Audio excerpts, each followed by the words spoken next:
Ito po, update tayo sa ating sitaw, no? Ayan, marami pa ring bunga.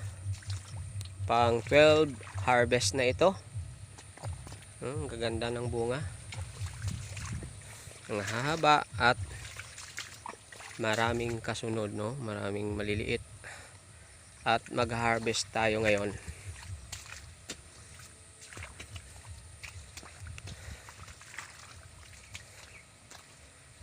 At laging naulan, no?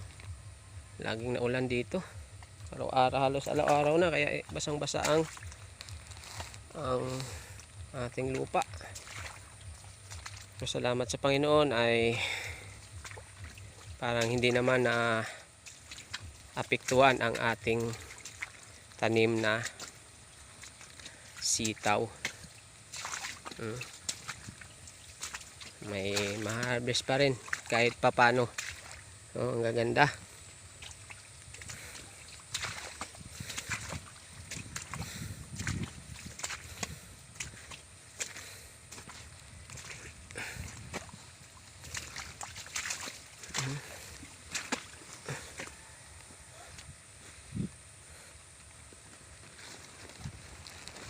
Ganda, oh.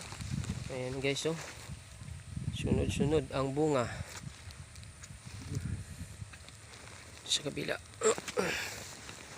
Ayan, oh.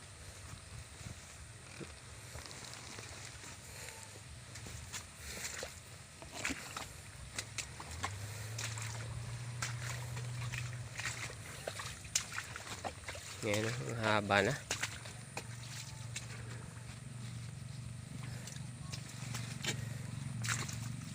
Grabe ang bunga ng Pantastiko. Daming nakasabit. Ayan, o. Grabe, o. Ang ganda pala ng variety ito. Ang variety ng S-West na Pantastiko. Dami pag namunga.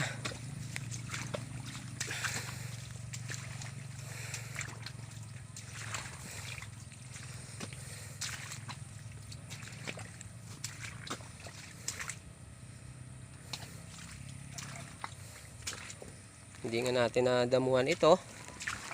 Busy. Nag-abuno lang tayo rito ng 1620 nung nakaraang araw. Pero maganda. At yan, maganda ang resulta, no? Napapalaki niya naman ang mga bunga.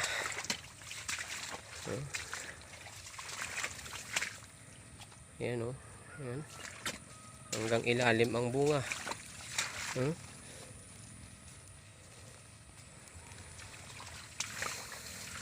Ang liit lang na area ito, pero nakaka-harvest tayo dito ng 15 kilos to 12 kilos every 2 days. Ang mahal ngayon ng sitaw sa amin, no? 90 ang kilo pag binibili mo sa palengke, pero ang kuha lang sa atin ay 60 per kilo. Pero okay na yun, no? Napakagandang pricing na yun. Yan, at punta tayo sa ating talungan. Ano pala ang ating okra na kaninang umaga ay nag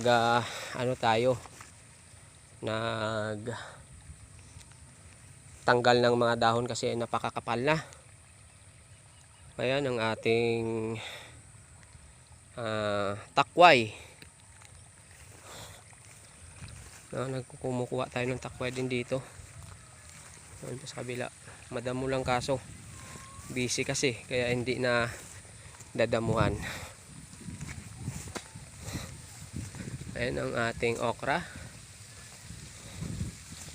Ang ganda ng okra natin. Kaso inuod na, kaya mag-i-spray tayo mamaya pag gumanda ang araw.